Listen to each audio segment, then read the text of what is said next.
Kembali bersama kami pemirsa, sebagian pasien gagal ginjal anak di RSCM disebabkan gaya hidup tidak sehat. Orang tua diminta mengawasi pola hidup anak dengan menghindari makanan dan minuman bergula tinggi.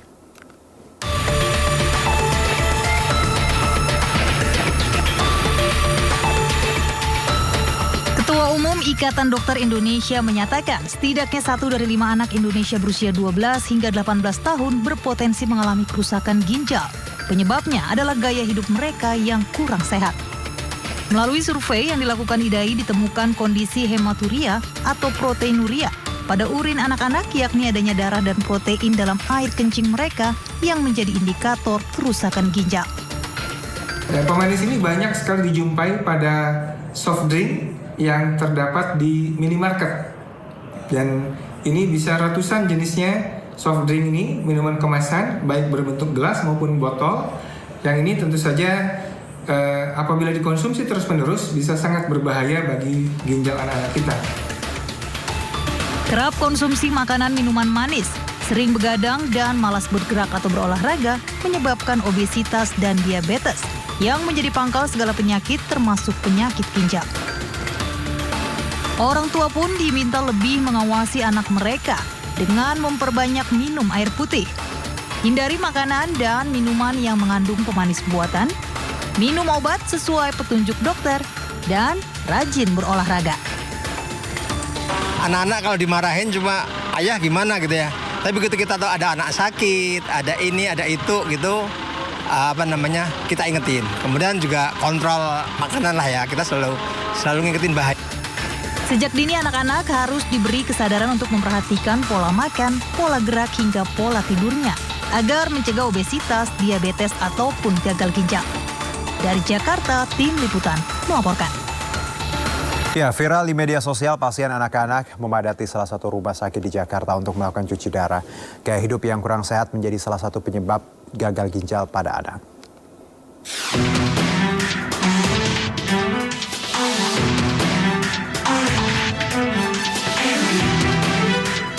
Masyarakat dihebohkan dengan banyaknya anak-anak yang harus cuci darah di salah satu rumah sakit di Jakarta karena menderita gagal ginjal akut. Hal ini membuat banyak orang sadar bahwa penyakit gagal ginjal tidak hanya terjadi kepada orang dewasa saja, tetapi anak-anak pun bisa mengalaminya. Merespon fenomena tersebut, Ikatan Dokter Anak Indonesia atau IDAI mengatakan, setidaknya 1 dari 5 anak Indonesia berusia 12 hingga 18 tahun berpotensi mengalami kerusakan ginjal. Salah satu penyebabnya karena gaya hidup yang kurang sehat.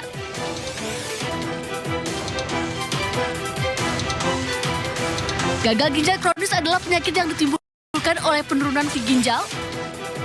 Akibatnya ginjal tak bisa menjalankan tugasnya dengan optimal seperti menyaring zat sisa dari dalam tubuh, memproduksi sel darah merah, dan mengatur kadar garam dalam darah.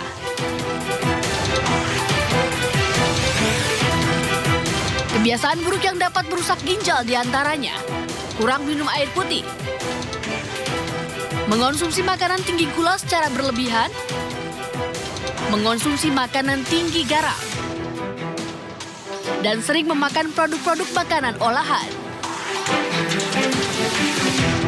Sementara itu, gejala gagal ginjal yang harus diwaspadai oleh orang tua, diantaranya pembengkakan atau edema pada wajah, tangan, kaki, dan perut, perubahan dalam frekuensi dan warna urin, penurunan nafsu makan dan mual, nyeri punggung dan perut, mengalami tekanan darah tinggi, serta kulit pucat dan gatal.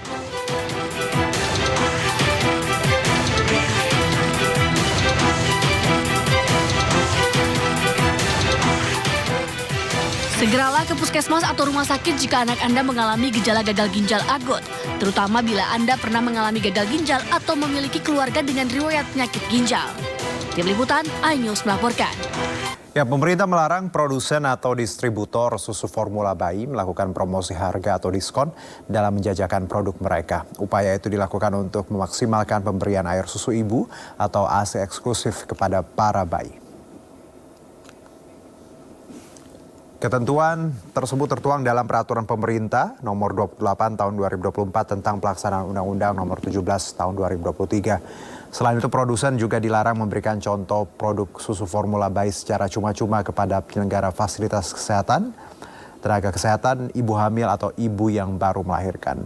Penawaran atau penjualan langsung susu formula bayi ke rumah-rumah pun tidak diperbolehkan. Pemerintah juga melarang produsen menggunakan jasa tenaga kesehatan hingga influencer untuk mempromosikan produk mereka.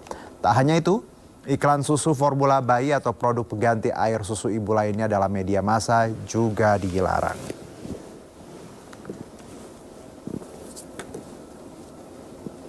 Ya, dan untuk membahas lebih jauh terkait larangan diskon penjualan susu formula, kami terhubung melalui sambungan Zoom dengan Kepala Biro Komunikasi dan Pelayanan Publik Kementerian Kesehatan, Ibu Siti Nadia Tarmizi, Ketua Umum Forum Kebijakan Publik, Bapak Trubus Rahadiansyah, dan Ahli Gizi Masyarakat, Dr. Tan Shot Yen. Assalamualaikum, selamat sore, Dr. Tan, Ibu Siti, Pak Trubus. Ya, selamat sore Bu Siti. Ya, dengan Herjuno di studio. Kami nampaknya masih menghubungi Bu Siti. Kita ke Dr. Tan dan Pak Trubus terlebih dahulu. Oke, saya ke Dr. Tan dulu deh. Saya ingin melihat perspektif seorang perempuan dan juga seorang ibu. Dok, kalau kita melihat ada kebijakan ini, semangatnya bahwa mengkampen atau mengkampanyekan pemberian air susu ibu yang eksklusif ini semangatnya baik. Kalau dari Anda sendiri, apakah kebijakan ini Anda punya concern tertentu, Dok? Silakan. Ya, itu sebetulnya bukan kebijakan baru ya. Ini juga saya tanda tanya besar buat saya. Sebab kalau Anda menelaah ke Permenkes nomor 15 tahun 2014. Coba telaah lagi deh, Permenkes nomor 15 tahun 2014. So it's been 10 years, udah 10 tahun yang lalu. Semua yang diomongin itu sudah ada. Ya, pertama adalah tentang aturan terhadap nakes. Ya, nakes tidak boleh menjadi distributor, promotor, ya. Dan yang kedua juga aturan bahwa para produsen itu tidak boleh membagikan, tidak boleh mendiskon, dan tidak boleh menjual secara langsung susu formula kepada user. Jadi itu semuanya sudah ada. Makanya saya kadang-kadang kemarin tuh jadi bingung. Lah, ini bukannya udah ada. Nah, cuman Indonesia tuh menarik ya. Peraturan yang sudah ada yang nggak tahu, dan lebih banyak yang nggak tahu, dan tidak ada sanksinya. Itu aja sih. Jadi selama ini kenapa penggiat air susu ibu dari Gerakan Kesehatan Ibu dan Anak, itu kami tuh mangkel gitu loh, kayak loh ini peraturannya udah ada tapi kok nggak ada yang lihat gitu loh. Kembali kepada Anda, silakan. Oke, tapi sebelum saya ke Pak Trubus, saya masih ke dokter. Berarti kita melihat bahwa memang masyarakat kadang juga salah kaprah terhadap ASI eksklusif, plus juga bahwa produsen susu ini ugal-ugalan dalam promosi, sehingga kita ngelihatnya bahwa ini hal yang wajar menggunakan sufor. Gitu Dok, kalau dari pandangan Anda. Jadi fenomena kenapa sufor itu bisa dengan bebas digunakan di masyarakat. Pertama, adanya kebingungan masyarakat tentang bagaimana produksi ASI. Banyak orang berpikir bahwa begitu lahir langsung ASInya mancur-mancur gitu lah ya. Kedua, kita sangat kurang dengan konselor laktasi. Para kader juga bukan menjadi motivator laktasi. Nah, ini adalah sesuatu yang sangat mengenaskan ya. Padahal menyusui itu adalah sesuatu yang fisiologis, yang sebetulnya bisa diajarkan dengan mudah. Dan satu hal lagi concern saya adalah di kurikulum pendidikan nakes. Itu tidak ada tentang manajemen laktasi. Ya, dokter yang baru lulus nggak ngerti apa itu pelekatan, apa itu fokus menyusu, udah amburadul. Mendapati ibu dengan puting lecet, lalu mulai amburadul. Ibu yang mengeluh tentang asinya seret, amburadul lagi. Jadi sekali lagi ini adalah sesuatu blunder yang mestinya kita bisa tanggulangi kalau dari awal sudah kita tidak lengah gitu. Kembali pada Anda. Baik, Mbak. Tadi di kurikulum nakes tidak ada manajemen laktasi. Wow, ini fact yang oke. Saya ke Pak Trubus. Pak Trubus, bahwa kita tadi disebutkan oleh Dr. Tan bahwa sebenarnya sudah ada Permenkes di 2014 terkait hal ini. Lalu ada PP yang paling baru ini 28 tahun 2024 terkait larangan sufor, dengan semangat bahwa kita mengkampanyekan ASI eksklusif. Dari Anda sendiri sebagai pengamat kebijakan publik, Pak Trubus, apa yang bisa kita pahami di sini sebenarnya? Iya, saya pahami bahwa pemerintah itu tidak istilahnya inkonsisten terhadap kebijakan yang sudah dia buat. Pertama, bahwa persoalan susu formula ini kan sudah ditetapkan di dalam kebijakan pemerintah Permenkes itu tahun 2014 ya kalau nggak salah. Yeah. Tetapi kemudian karena tidak ada political will yang kuat, kemudian ada lobby-lobby dari para produsen maupun distributor terhadap pemerintah, sehingga peraturan itu istilahnya hanya macan ompong gitu ya, tidak tumpul di tingkat bawah. Kemudian yang ketiga, pemerintah sendiri saya melihat seperti ada pembiaran gitu loh, pembiaran sehingga ini kami ketika ada dampak. Sebenarnya kalau kita konsisten sejak awal tahun 2014 kita menerapkan itu, harusnya adanya gagal ginjal dan adanya obesitas dan adanya pula anak-anak yang mengalami misalnya itu sudah ditanggung sejak awal gitu. Jadi ini pemerintah sendiri permasalahannya kepada ketidaktegasan, ketidakmauan dan sekaligus ada pembiaran. Jadi karena ada pihak-pihak tertentu yang seolah-olah menutupi yang dua tidak ada sosialisasi ya, edukasi kepada masyarakat keberadaan Permenkes tahun 2014 itu. Nah baru sekarang ini diungkap kembali, ini kan seperti copy paste doang ya, sehingga ada yang melucon gitu, di mana kemudian di Permenkes sudah diatur lagi di dalam PP diulang lagi, dan ini menimbulkan semacam kekacauan di dalam kebijakan itu sendiri, terutama kebijakan regulasi dan kebijakan di dalam nanti prakteknya di lapangan, karena ini produsen maupun menurut saya distributor juga masih ini pro kontra ya, karena mereka ada ketakutan produsen kemudian secara merancang secara masif akan melakukan semacam ya PHK besar-besaran juga gitu ya. Kemudian mereka-mereka yang hidup selama ini dari susu formula ini, masyarakat yang selama ini sangat bergantung juga sepertinya itu pemerintah tidak memberikan solusi apa-apa. Nah, ini yang menjadi problem. Kemudian masalah ini rame lagi karena bersumber dari ketidakmauan pemerintah sendiri untuk melakukan satu ya semacam skenario planning ya terhadap aturan-aturan yang sudah dibuat. Dan ini yang ketiga saya menduga ada ini Mas semacam tumpang tindih kebijakan akhirnya gitu ya, yang menyebabkan nanti kebingungan kalaupun nanti misalnya diterapkan. Ini akan muncul ini gugatan dari Mahkamah Agung nantinya, misalnya kalau publik menggugat, ini bisa karena ada dua aturan yang kan dikeluarkan yang isinya sama gitu ya, sama atau semirip sebangun, di mana kemudian ini akan menimbulkan interpretasi yang beraneka ragam dan implementasinya jadi kurang efektif. Menurut saya itu Mas Udo. Oke, baik, Dr. Tan, kalau kita melihat larangan kebijakan ini, walaupun tadi kita lihat ada tumpang tindih sebenarnya 2014 di Permenkes Anda sebutkan juga sudah ada. Apakah cara ini kalau di Permenkes sudah ada, sudah lama tapi tidak berjalan dan ada lagi PP yang baru hal yang sama. Apakah ini hal yang percuma dokter atau ada cara lain agar kita tadi literasi terhadap laktasi makin meningkat dan ya sufor tetap ada tapi dengan rule tertentu seperti itu? Dr. Tan. Ya, saya bukan ahli hukum ya, jadi izin saya nggak bakal cawe-cawe di bidang itu ya. Tetapi yang saya inginkan adalah kebetulan nih ini wawancara ini terjadi pada Pekan Menyusui Sedunia. Wow. Jadi minggu ini kita merayakan Pekan Menyusui Sedunia ya, dirayakan di semua negara. Jadi kita mengharapkan sekali bahwa seorang ibu yang siap hamil atau sedang hamil dan sebentar lagi melahirkan itu di dalam proses persalinan dan sebagainya itu mendapatkan hak yang namanya inisiasi menyusu dini. Itu yang pertama.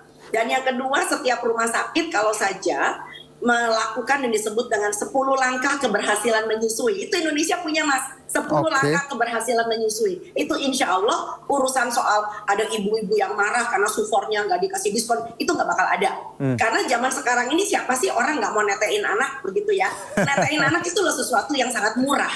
Ya suaminya nggak usah dikejar-kejar, Pak. Gimana Pak? Uangnya kurang Pak. Beli susu formula dan seterusnya. Tentu tidak perlu ya kan. Nah yang terjadi yang sangat anomali di negeri ini adalah yang golongan menengah ke atas, justru yang ekonominya mapan, justru yang edukasinya baik, literasinya bagus, itu sudah berlomba-lomba ingin menyusui lebih lama dan menyusui lebih berkualitas. Sementara yang ekonominya menengah ke bawah, bahkan sampai di kampung, saya tuh sudah sampai masuk ke pelosok di mana-mana loh ya. Itu mereka berlomba-lomba menunjukkan di media sosial, sufor saya mereknya apa. Oke. Ya, semakin mahal semakin bergengsi. Karena itu adalah bagian dari pamer gitu loh ya. Jadi ini adalah sesuatu anomali yang mestinya harus kita teliti bersama dan jangan sampai teriakan para mama-mama yang mengatakan, aduh kok pemerintah kayak begitu sih, anak saya butuh sufor, emangnya anak saya mesti mati kalau nggak pakai sufor. Udah. Okay. Jangan dibaperin, jangan didramakan, karena pada prinsipnya semua ibu itu bisa menyusui asal ada konseling. Nah, yang kedua adalah memang, sebentar lagi nih, saya mau ngomongnya, ada hal-hal khusus yang disebut dengan indikasi pemberian sufor. Misalnya nih, ibunya setelah melahirkan harus minum obat yang secara rutin karena dia hipertensi berat, karena dia menderita kejang, dia harus kemoterapi. Tentu ini adalah indikasi ibu sehingga sufor menjadi diizinkan. Begitu pula dengan bayi, enggak semua bayi itu cocok dengan protein yang terdapat di dalam ASI. Misalnya kalau dia mengalami sindroma maple syrup. Nah, tetapi yang kayak begini kan berapa persen, betul apa enggak? Jadi sufor itu bukan indikasi karena mamanya mau kerja. Sufor itu bukan indikasi karena ASI-nya seret. ASI seret itu sebetulnya karena kurang disusui lebih sering, karena pelekatannya salah, posisinya salah, dan seterusnya. Kembali pada Anda. Baik dok, bahwa kalau kita bicara sufor sendiri, sebenarnya WHO sudah mengangkat ini di 1981. Saya baca bagaimana bahwa sufor menjadi penyebab gizi tak berimbang, dan kita tahu harusnya juga sufor, ya harusnya marketing pemasarannya juga dijual di apotek seperti obat lah, seperti itu. Dan kalau kita lihat sekarang, ini juga kesalahan pemerintah dan akhirnya masyarakat menganggap bahwa sufor adalah hal yang wajar ya dok ya, paradigma ini. Saya tidak mau menyalahkan pemerintah ya, karena ini semua terjadi karena kita semua. Kita semua tuh apa? Termasuk masyarakat juga. Ya, karena masyarakat juga diam, Mas, bentar ya. Ada ibu-ibu yang spesial jadi sales terselubung. Coba kalau Anda buka media sosial, banyak sekali ibu-ibu yang begitu, bahkan ada grup-grup WhatsApp, Mas. Ini udah mulai nih, ada salah seorang kenalan saya, ada juga follower saya. Itu dia ceritanya pengen masuk ke dalam grup di mana ada ibu-ibu yang mempunyai anak yang sedang tumbuh dan kembang balita. Nah, dia pikir di situ dia bisa mendapatkan sharing, bisa mendapatkan ilmu dan sebagainya. Ternyata diam-diam di situ terjadi beberapa penjulitan dari sesama ibu. Yang misalnya ibu yang netain dia bilang, kamu tuh pelit banget sih sama anak, masa buat anak aja nggak mau beliin sufor, kayak begitu. Dan itu sangat membuat ibu itu menjadi, wow, kok begitu banget ya dunia ya gitu ya. Jadi hal-hal kayak begitu yang sebetulnya sudah harus kita bisa prediksi. Kembali pada Anda. Dan sufor tadi dianggap sebagai sesuatu yang wajar dan bergengsi, padahal totally ya lebih baik, jauh lebih baik adalah ASI eksklusif. Saya ke Ibu Siti. Ibu nampaknya sudah bergabung bersama kami. Bu Siti Nadia, terima kasih. Ada Dr. Tan dan juga Pak Trubus sudah tadi bergabung. Bu Siti, kalau kita melihat ada PP ini, sebenarnya tadi ada Permenkes juga sebenarnya di 2014 terkait ASI eksklusif. Apa yang harus publik pahami? Karena banyak yang juga mengeluhkan bahwa kalau sufornya dibatasi, tidak ada diskon, orang-orang yang membutuhkan sufor, ibu-ibu yang membutuhkan sufor, tentunya akan terdampak ini. Plus mungkin produsen juga merasa dirugikan. Penjelasan dari Ibu sendiri sebagai perwakilan pemerintah apa, Bu? Ya, jadi tentunya tadi sudah disampaikan Dr. Tan juga ya, bahwa prinsipnya itu kita ya melihat bahwa global pun juga sudah merekomendasikan untuk pemberian ASI untuk semua bayi bahkan sampai dengan usia 2 tahun ya. Dan kita tahu bahwa ASI itu adalah sumber yang luar biasa untuk bayi terutama pada golden period pertumbuhan dia sampai dengan 2 tahun. Nah, kita juga melihat bahwa salah satu hambatan utama dari keberhasilan menyusui itu adalah promosi produk pengganti ASI yang cukup agresif ya. Nah, oleh karena itu memang kemudian bagaimana kita mendorong ibu-ibu ini untuk kemudian mau memberikan ASI-nya, ini yang menjadi tantangan kita. Saat ini juga salah satunya selain tadi pembatasan untuk susu formula, kita juga memperbanyak konselor-konselor ASI ini, Mas. Tadi kan Dr. Tan sampaikan, kadang-kadang ibu-ibu itu tidak pede. Baru 3 hari gitu karena air susunya tidak kuat, terus kemudian anaknya rewel, menangis, akhirnya jalan cepatnya adalah dengan memberikan susu formula tadi. Padahal kita tahu ada beberapa resiko ya, selain memang gizinya tidak sepenuhnya terpenuhi dari susu formula untuk pertumbuhan anak. Yang kedua adalah susu formula itu memiliki kadar gula yang lebih tinggi yang pasti dari ASI, dan ini akan menjadikan penyebab resiko terjadinya kegemukan dan juga obesitas pada anak-anak. Bahkan pada tahap yang lanjut kita tahu saat ini banyak sekali anak-anak yang kemudian terpicu muncul penyakit diabetes mellitus. Oke, baik Bu Siti, tapi kalau kita bicara mengenai literasi, edukasi terhadap ASI yang memang harus digenjot, apakah selain melarang, pemerintah juga punya terobosan? Karena kalau tadi disebutkan Dr. Tan juga dalam kurikulum Nakes, manajemen laktasi aja udah nggak ada Bu Siti seperti itu. Bagaimana kita membuat masyarakat punya paradigma yang seperti yang pemerintah ingin terapkan? Ya, tentunya tadi ya saya sampaikan salah satu yang kita upayakan adalah mendorong semakin banyaknya konselor ASI di fasilitas pelayanan kesehatan. Yang kedua adalah dengan penegasan susu formula ini kita berharap bahwa tentunya promosinya ini akan berkurang ya. Bahkan kalau dulu mungkin pemberian makanan tambahan pun menggunakan susu formula. Nah, sekarang kan kita sudah menyampaikan bahwa pemberian makan tambahan harus menggunakan pangan lokal yang memenuhi kebutuhan gizi anak. Jadi selain itu tentu utamanya literasi kepada orang tua ya, khususnya kepada ibu-ibu, dan kadang-kadang ibu-ibu pekerja ini yang kadang-kadang merasa lebih mudah menggunakan susu formula. Karena apa? Ya karena kembali lagi, karena mungkin promosi dan iklan yang cukup gencar sehingga membuat masyarakat berpikir bahwa betul bahwa dari supor itu banyak yang bisa digantikan dari ASI, padahal tidak seperti itu. Baik, kalau ibu pekerja, Bu Siti, ini case-nya misalnya ada ibu pekerja yang memang harus bekerja setiap hari dan harus meninggalkan bayinya dan membutuhkan sufor, apakah ini juga keadaan yang pemerintah juga bisa pertimbangkan di awal ketika ada case seperti ini misalnya Bu Siti? Ya, membutuhkan support itu dari sisi yang mana ya?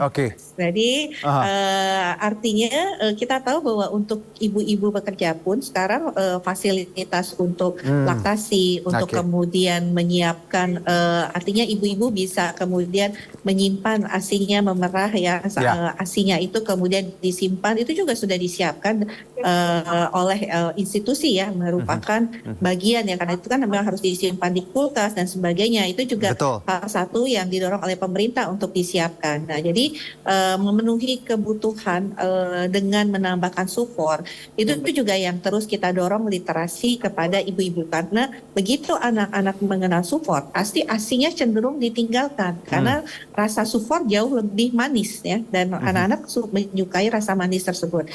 Nah, kembali lagi literasi seorang ibu, bahkan makanya kemudian bukan hanya program pada saat ibu setelah melahirkan, tapi justru pada saat kehamilan, bahkan saat persalinan, edukasi-edukasi untuk meningkatkan pola asuh ibu itu menjadi penting. Baik, saya ke Pak Trubus. Pak Trubus, kalau kita lihat bagaimana case misalnya ibu-ibu pekerja atau middle atau lower class yang memang mereka harus meninggalkan bayi atau buah hatinya di rumah ketika mereka harus mencari nafkah. Apakah pemerintah juga harus concern di sini, walaupun kita tahu sudah banyak kantor-kantor yang memang menyediakan vaskes untuk laktasi, penyimpanan air susu sementara di lemari es. Tanggapan Anda, Pak Trubus?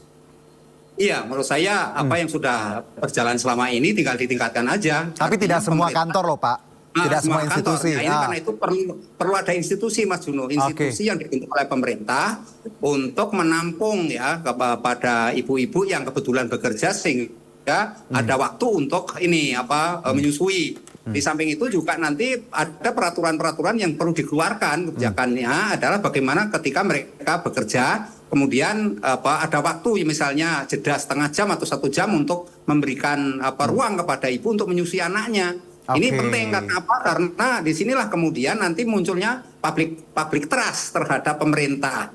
Yang ketiganya saya melihat ini penting adalah bagaimana kolaborasi pemerintah pusat dan daerah ya, bagaimana melaksanakan ini semua karena kebijakan yang sudah dibuat oleh pemerintah pusat tadi yang dijelaskan oleh Bu Siti maupun Bu Dr. Tan juga, ini harus dipahami oleh masyarakat. Dalam arti masyarakat kita kan kebanyakan ditinggal di desa dan di kampung yang literasinya memang relatif rendah. Tadi dikatakan flexing dengan merek susu tertentu itu lebih disukai kan gitu. Jadi itu yang menurut saya perlu gini Mas gitu. Pak Trubus, kalau kita perlakukan susu seperti obat misalnya, harus dibeli di apotik dengan ketentuan, dengan resep seperti itu. Apakah ini juga jadi concern Anda kalau kita ingin misalnya mengetatkan penggunaan sufor?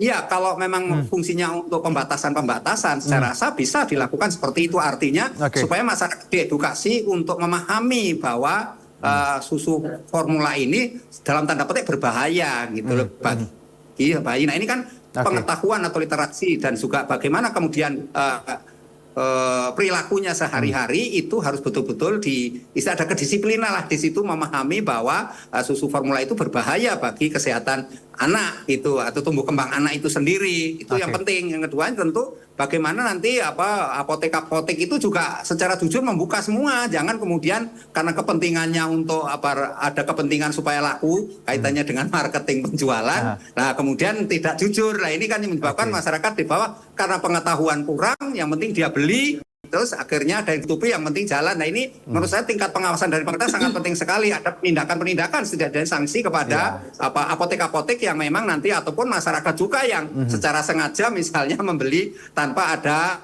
semacam semacam pengetahuan yang cukup yang memadai sehingga dia dengan melakukan cara-cara yang tidak benar lah misalnya entah itu perilaku yang menurut saya kurang tepat lah, bisa saja gitu dilakukan. Yang penting dapat susu kan bisa aja Mas gitu ya. Baik, Dokter Tan, kalau Anda melihat bahwa tadi concern kita terkait kode etik pemasaran harusnya diperlakukan seperti obat misalnya di apotik, tidak seperti sekarang yang kita bisa ditemui dimanapun bahkan di warung-warung. Anda melihat bahwa harusnya apakah pengetatan ini termasuk tadi yang misalnya harus lebih ketat lagi dijual di apotik?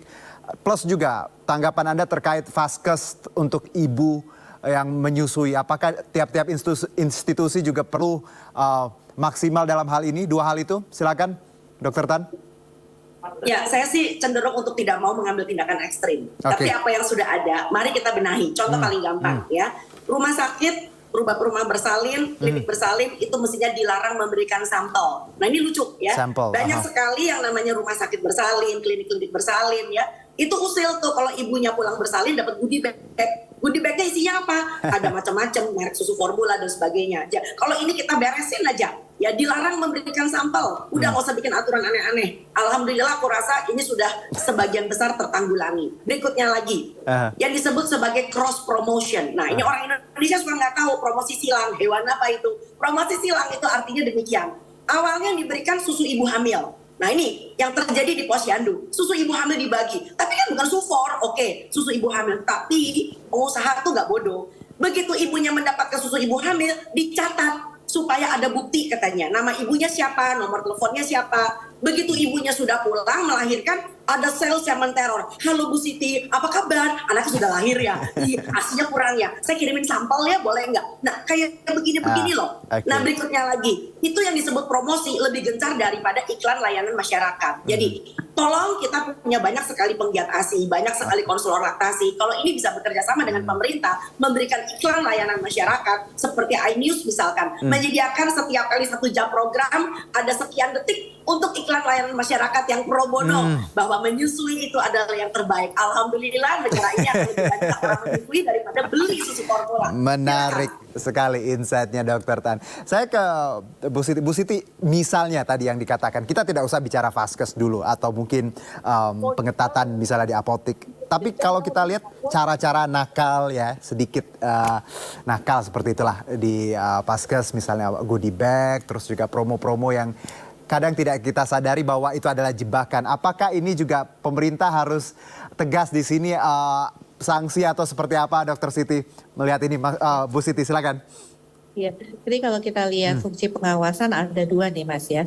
Dari sisi tenaga kesehatan atau Vaskes itu jelas di PP nomor 28 tahun 2023 itu sudah diatur ya bahwa Vaskes ataupun Nakes dilarang ya untuk kemudian mempromosikan susu formula ini dengan apapun juga alasannya. Bahkan kita juga menyampaikan bahwa susu formula itu bukan pengganti ASI ya. Karena seringkali yang disampaikan itu adalah susu formula itu seperti pengganti ASI. Nah, jadi dari sisi ini sudah kita atur dan kalau kemudian terjadi pelanggaran itu juga ada pengawasan ya, pengaturan seperti pemberian bantuan pun sudah disampaikan. Jadi tidak boleh menampilkan logo atau nama produk dari susu formula, mau bantu tapi nggak ada logo atau nama ya seperti itu. Nah jadi itu sudah diatur tuh di dalam PP nomor 28 2023. Nah yang kedua adalah untuk produsen atau distributor daripada susu formula itu sendiri. Ini juga sudah disampaikan ya bahwa kalau akan ada misalnya pemberian bantuan kepada Vaskes itu harus ada laporan yang jelas tujuannya dan seperti apa. Dan kembali lagi tidak ada ya kemudian logo ataupun tadi susu formula yang ditampilkan. Nah kalau kemudian terjadi pelanggaran tentunya akan kita lakukan tindakan-tindakan di PP 28 ini sudah jelas mulai dari teguran lisan, tertulis sampai pencabutan izin dan juga pengawasan untuk produsen atau distributor itu dilakukan oleh kementerian non-lembaga yang memang bertanggung jawab terhadap obat dan makanan ya. Nah jadi ini artinya nanti turunan ini kalau memang masih belum tegas akan semakin kita pertegas melalui peraturan lainnya seperti peraturan Badan POM, Permenkes ya yang kemudian nanti untuk penindakannya ini tentunya bisa menjadi dasar daripada aparat hukum. Oke, baik. Ibu Siti, Pak Trubus, Dr. Tan, terima kasih untuk hari ini. Walaupun singkat, sebenarnya waktunya tidak cukup karena saya yakin ini perlu banyak waktu untuk kita memahami bersama terkait bagaimana tadi manajemen laktasi, semangat kita untuk memberikan ASI eksklusif untuk keluarga ini juga perlu. Dan saya berterima kasih untuk ibu-ibu di luar sana yang dengan semangat memberikan ASI untuk eksklusif untuk anaknya, terutama mama saya 5 tahun saya dok. Terima kasih 5 tahun ASI eksklusif. Terima kasih Dr. Tan, Ibu Siti, Pak Trubus sehat-sehat untuk kita bersama. Terima kasih Bu Siti. Ketemu lagi. Kembali bersama kami pemirsa. Anies Baswedan dan Sandiaga Salahuddin Uno hadir memberikan materi dalam Mukernas Partai Perindo di Jakarta Concert Hall, Jakarta. Anies dan Sandiaga berbagi pengalaman dalam membuat kebijakan selama berada di pemerintahan.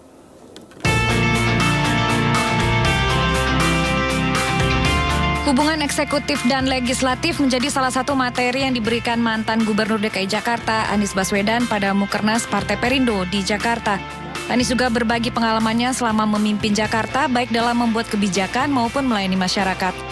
Saya menyampaikan pengalaman terkait dengan hubungan eksekutif dan legislatif dan bagaimana bisa bekerja bersama agar di satu sisi kebijakan-kebijakan yang disusun oleh eksekutif itu bisa diawasi, bisa diperkaya, bisa dikritisi agar menjadi lebih baik. Menparekraf Sandiaga Salahuddin Uno juga turut berbagi pengalaman kepada kader dan anggota legislatif terpilih Partai Perindo. Ya, sesuai dengan tagline transformasi bangkit sejahterakan Indonesia, kita sangat menunggu peran dan dorongan kontribusi Perindo untuk mencapai Indonesia Emas 2045. Dalam bimbingan teknis Partai Perindo, sejumlah tokoh hadir untuk memberikan materi kepada kader dan anggota legislatif terpilih pada pemilu 2024 lalu. Tim Liputan iNews melaporkan. Sejumlah tokoh nasional hadir memberikan bimbingan teknis kepada kader Partai Perindo dalam Musyawarah Kerja Nasional di Jakarta Concert Hall. Para tokoh nasional ini memberikan berbagai materi yang dapat diaplikasikan oleh para kader Partai Perindo.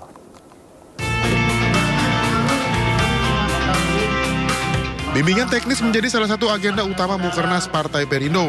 Menghadirkan sejumlah tokoh nasional, politisi PDIP Adian Napitupulu memberikan materi mengenai karir panjangnya sebagai politisi yang mengedepankan integritas dan kapasitasnya dalam meraih dukungan.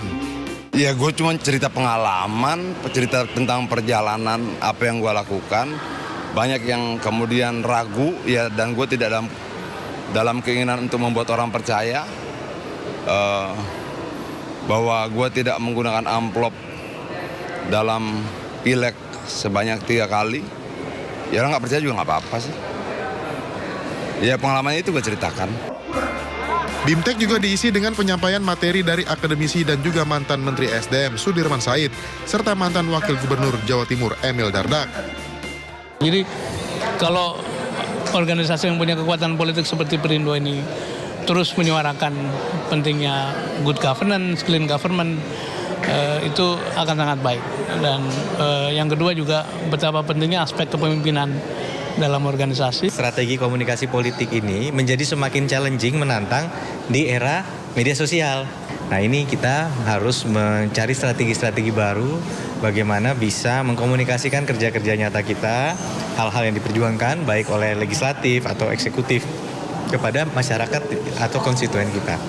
Sebanyak 381 anggota legislatif Partai Perindo mengikuti bimbingan teknis dari para narasumber yang terbaik di bidangnya untuk meningkatkan kapabilitas dan integritas kader dalam menjalankan amanah sebagai wakil rakyat. Tim Liputan iNews melaporkan. Memiliki bukti atau novum, Pamungkas Rivaldi, mantan terpidana kasus pembunuhan Vina dan Eki, mengajukan peninjauan kembali di Cirebon, Jawa Barat. Selain bukti novum yang sudah disiapkan, pihaknya juga menyiapkan sejumlah saksi fakta saat kejadian.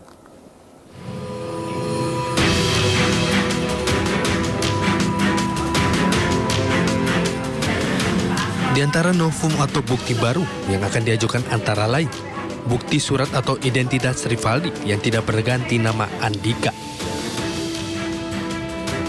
Seperti dalam BAP 2016, Andika dituduh sebagai pelaku pembunuhan Vina dan Eki. Dalam BAP 2016 disebutkan bahwa Rivaldi merupakan Andika yang ikut melakukan pembunuhan terhadap Vina dan Eki.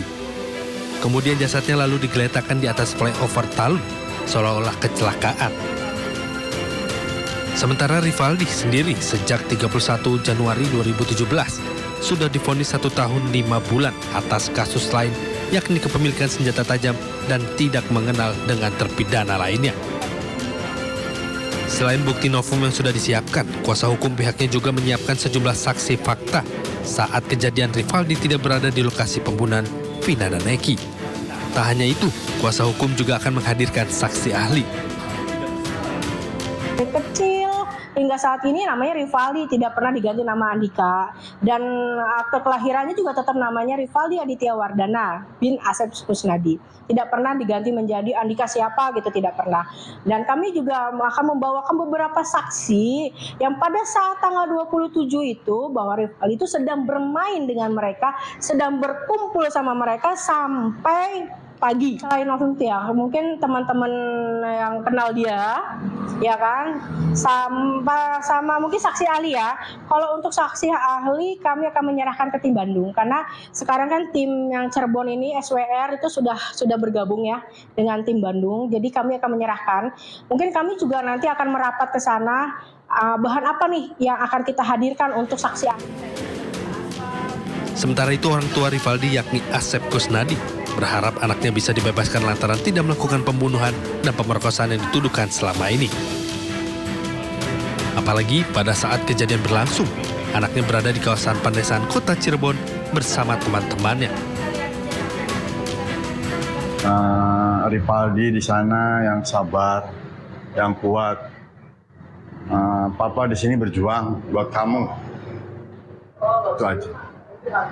Artinya apa yang ingin disampaikan terhadap disampaikan nanti? Cuman perbaikan nama aja itu. Dengan saksi-saksi temennya yang udah pada muncul mau. Rivaldi sendiri adalah salah satu terpidana dalam kasus pembunuhan Vina dan Eki yang tempat tinggalnya jauh dengan terpidana lainnya dan bukan merupakan teman dari 6 terpidana yang masih mendekam di dalam tahanan. Dari Cirebon, Jawa Barat, Miftahudin iNews melaporkan. Tim khusus Mabes Polri terus melakukan penyelidikan terkait kasus kematian Vina dan Eki. Tim khusus yang dibentuk oleh Kapolri ini menyatakan telah memeriksa 27 teman Eki dan memiliki kronologi lengkap terkait kasus kematian Vina dan Eki.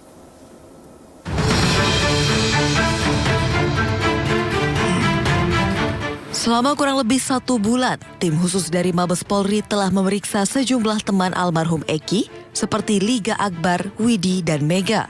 Tim bahkan telah mengamankan sejumlah bukti baru dan mengaku telah memiliki kronologi lengkap terkait kasus kematian Vina dan Eki. Hal tersebut juga dibenarkan oleh kuasa hukum teman Eki, Liga Akbar. Selama 1 bulan, tim telah menggali keterangan dari Liga Akbar dan saksi-saksi yang menguatkan keterangannya. Liga Akbar juga kan pada saat diperiksa oleh Polda Jabar ada beberapa saksi yang disebutkan itu 4. Nah, oleh Polda Jabar ini belum ditindaklanjuti saksi-saksi tersebut. Akan tetapi oleh tim sus ini 4 orang itu sudah dimintai keterangannya. Dari 4 ini berkembang sampai total yang dihadirkan atau dimintai keterangannya ada sekitar 20 orang lebih. Dan inilah yang menjadi petunjuk kronologis yang sebenarnya apa yang terjadi. Teman-teman almarhum Eki berharap dengan adanya tim khusus Mabes Polri, kasus pembunuhan Vina dan Eki dapat terungkap. Dari Cirebon, Jawa Barat, Toy Iskandar, iNews melaporkan. Saka Tatal telah menjalani sidang peninjauan kembali di Pengadilan Negeri Cirebon, Jawa Barat. Apa yang akan terjadi jika Saka Tatal memenangkan sidang PK? Berikut liputannya.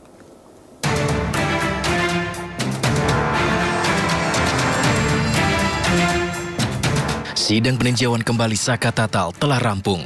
Bola panas kini berada di tangan Mahkamah Agung menentukan nasib Saka Tatal. Jika gugatan peninjauan kembali Saka Tatal dikabulkan, maka hal ini akan berdampak pada konstruksi ulang kasus pembunuhan Vina. Salah satunya, bisa saja ini bukan pembunuhan. Nah, kalau bukan pembunuhan berencana, ya efeknya kepada tindak pidananya. Kalau efek pada tindak pidana, berarti tidak ada tindak pidana pembunuhan berencana. Siapa pelakunya? Itu semua pelaku dalam delik penyertaan itu berarti tidak mungkin terjadi itu. Karena akibatnya, objeknya itu ternyata bukan disebabkan karena pembunuhan berencana. Gitu. Nah, kalau itu yang terjadi, berarti efek pada semuanya. Dan yang kedua adalah juga pada pemohon PK Saka Tatal.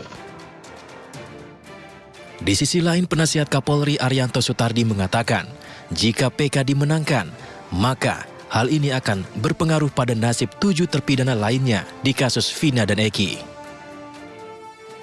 Tapi seandainya di dalam PK itu diputuskan bahwa ternyata putusan yang dulu itu tidak benar mengatakan itu adanya pembunuhan berencana, dan dengan demikian maka si Saka ini tidak mungkin dong, kalau tidak ada kasusnya kan nggak mungkin ada tersangkanya kan gitu. Nah itu bisa jadi nanti yang lain juga ikut terikut gitu. Sebelumnya Saka Tatal menghadirkan 10 bukti baru dalam persidangan serta saksi fakta yang mengetahui kejadian sebenarnya. Akankah nama baik Saka Tatal pulih melalui peninjauan kembali ini? Tim Liputan iNews melaporkan. Ya, saatnya kita simak pantauan arus lalu lintas sore ini. Kami terhubung dengan Bribtu Cici Rangga dari Anti-MC Polri yang kini berada di kawasan Cawang Uki, Jakarta Timur. Selamat sore, Bribtu Cici, silakan dengan laporan Anda.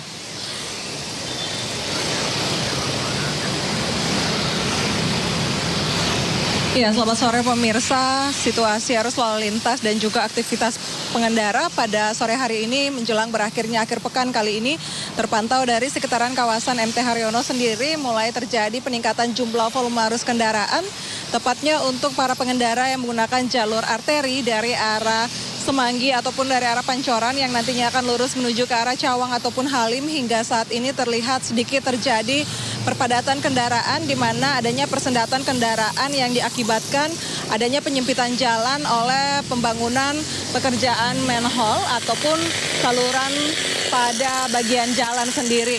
Kami menghimbau bagi para pengendara yang nantinya akan lurus dari arah Semanggi ataupun dari arah Pancoran menuju ke arah Cawang ataupun Halim untuk mengambil lajur sebelah kanan demi menghindari pembatasan jalan ataupun penyempitan jalan yang berada pada kawasan ini sendiri. Sedangkan untuk para pengendara yang menggunakan jalur tol dalam kota yakni dari arah Semanggi ataupun dari arah Pancoran sendiri yang nantinya akan lurus menuju ke arah Cawang ataupun ke arah Halim untuk tidak mengambil lajur sebelah kiri agar tidak mengganggu perjalanan Anda. Dan juga bagi para pengendara untuk tidak menggunakan jalur busway demi kenyamanan bersama saat berkendara nanti.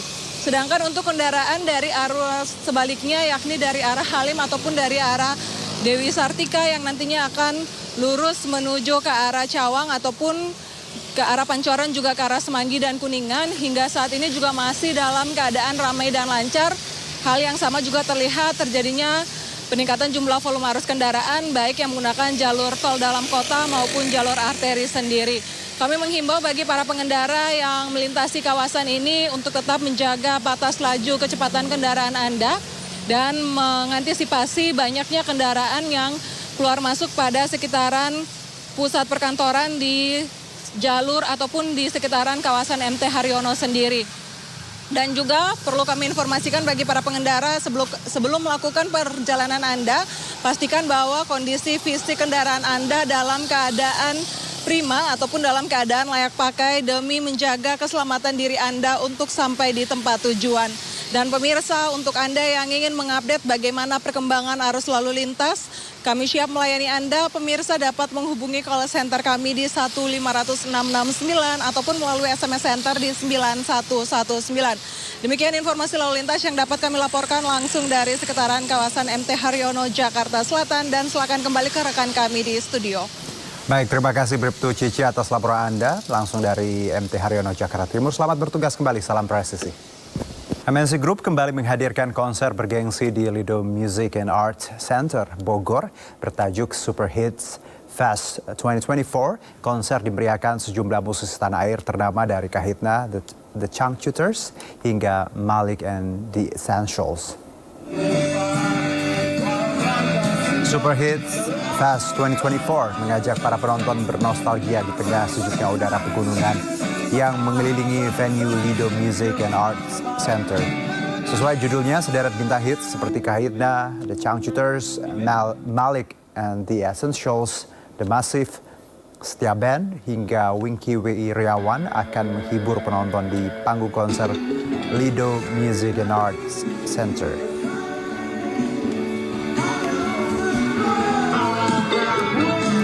Pertamina Hulu Energi dalam rangka ulang tahunnya yang ke-17 mengadakan Collaborats Upstream Run. Acara Fun Run ini dibagi menjadi 3 nomor lari dengan jarak 5K, 10K, dan juga 17K yang dilaksanakan di Taman Mini Indonesia Indah. Pertamina Hulu Energi sebagai subholding upstream PT Pertamina Persero adakan event Collaborats di ulang tahunnya yang ke-17. Pada puncak acara event ini diisi dengan kegiatan Fun Run yang diikuti sekitar 2.000 peserta dan dilaksanakan di area Taman Mini Indonesia Indah, Jakarta Timur. Dalam kegiatan ini, para peserta bisa mengikuti 3 nomor lari dengan jarak yang berbeda, yaitu 5K, 10K, dan juga yang terjauh yaitu 17K. Dan para runners diajak untuk berlari sekaligus dapat menikmati pemandangan yang terdapat di area Taman Mini Indonesia Indah. Event Collaborats 17 tahun PHE. Collaborats itu adalah salah satu value dari akhlak ya, yaitu kolaborasi. Jadi di sini kita kolaborasi untuk kegiatan ornya olahraga, artsnya itu seni. Jadi ada 17 cabang kegiatan seni dan olahraga yang kita lombakan. Dan ini 17 karena kita usianya Pertamina Hulu Energi adalah 17 tahun. Oke, saya runner di 10K. Alhamdulillah udah sampai finish juga. Gitu. Yang terakhir mungkin tanggapannya bisa dikasih Mas terkait kolaborasi Upstream Runners hari ini. Oke, di kolaborasi di pagi hari ini sungguh asik ya, dan juga panitianya juga profesional. Jadi kalau misalkan kita tanya itu udah langsung tahu nih jawabannya apa. Oke banget sih, menurut saya jalurnya bagus, steril, terus juga pengaturannya lancar banget, smooth, dan ambience-nya oke banget sih.